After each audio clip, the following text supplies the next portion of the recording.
Mainit na sinalubong ang unang ginang ni Her Highness Sheikha Salama bin Hamdan Al Nahyan, asawa ni UAE President Mohammed bin Zayed Al Nahyan. Napag-usapan ng dalawa ang mga potensyal na oportunidad sa pagitan ng dalawang bansa, partikular sa larangan ng sining at kultura.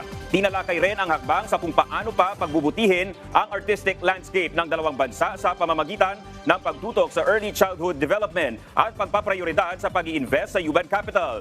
Kinilala naman ng unang ginang ang malawak na cultural at development progress ng UAE, lalo na ang ambag dito ng Emirati women sa pag-unlad ng bansa, gayon din sa nation building. Nagtungo si First Lady Liza Marcos sa United Arab Emirates para sa kanyang 3 araw na working visit. Ang may bahay ng Pangulo ng UAE na si Her Highness Sheikha Salama bint Hamdan Al Nahyan ang sumalubong o nag-welcome kay First Lady Liza sa kanyang pagdating na kanyang labis na ipinagpapasalamat. Sa kanyang pagbisita ay pinuri ni First Lady Liza ang pagtutulungan ng Pilipinas at UAE sa usapin ng kultura, sining at heritage. Hanga rin si First Lady Liza sa mga Emirati women sa tagumpay nito bilang mga kapartner ng kanilang bansa sa pagsusulong ng pag-unlad. Ayon sa State News Agency ng UAE, natalakay kung paano papagyayamanin ang cultural at artistic landscape ng Pilipinas at UAE. Partikular na focus ang early childhood development at pamumuhunan sa human capital. Pinuri ng unang ginang ang papel naman ni Her Highness Sheikha Fatima bint Mubarak, ina ng UAE at chairwoman ng General Women's Union at iba pang mahalagang papel. Ito'y dahil sa suporta nito sa mga kababaihan at sa kanyang dedikasyon sa pagbibigay ng oportunidad na magpapalakas sa mga Emirati women. Nagbahagi rin ng UAE government kay First Lady Liza ng kaalaman kaugnay ng pagpapalakas sa sektor ng kababaihan at ang oportunidad na may aambag nito sa isang bansa. Pinuri rin ng unang ginang ang hakbang ng may bahay ng UAE President sa usapin ng humanitarian work sa loob o labas man ng kanilang bansa. Samantala, nakapulong din ni First Lady Liza ang Emirates Nuclear Energy Corporation, Emirates Airline at iba pa. Habang nagkaroon din ng lunch ang unang ginang kasama ang Filipino community sa UAE, matapos nito ang kanilang pagsasama-sama sa picture taking. Alan Francisco, para sa Pamansang TV, sa Bagong Pilipinas. Bumisita si First Lady Liza Araneta Marcos sa Filipino community sa Dubai, United Arab Emirates nitong Sabado. May dalang maliliit na watawat ng Pilipinas sa mga kababayan nating dumalo.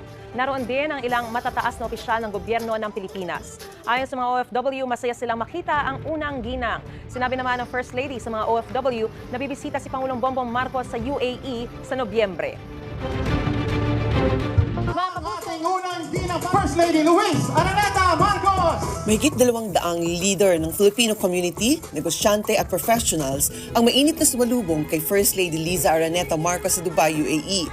Sabik na binati ang First Lady ng mga kababayan na todong wagayway sa bandila ng Pilipinas.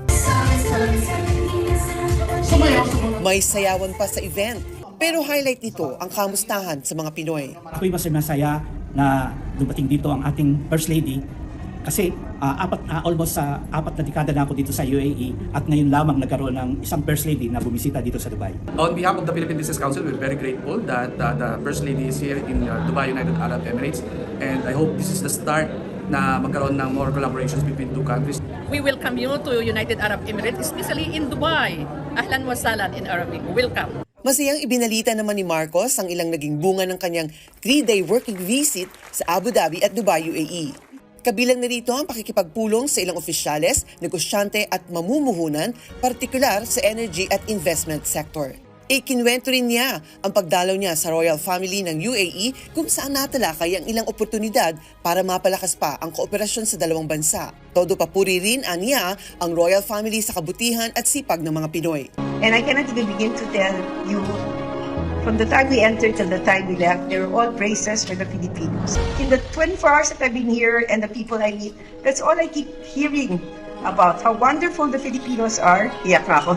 Kinumpirma naman ng unang ginang ang pagpunta ni Pangulong Bongbong sa Nobyembre sa UAE.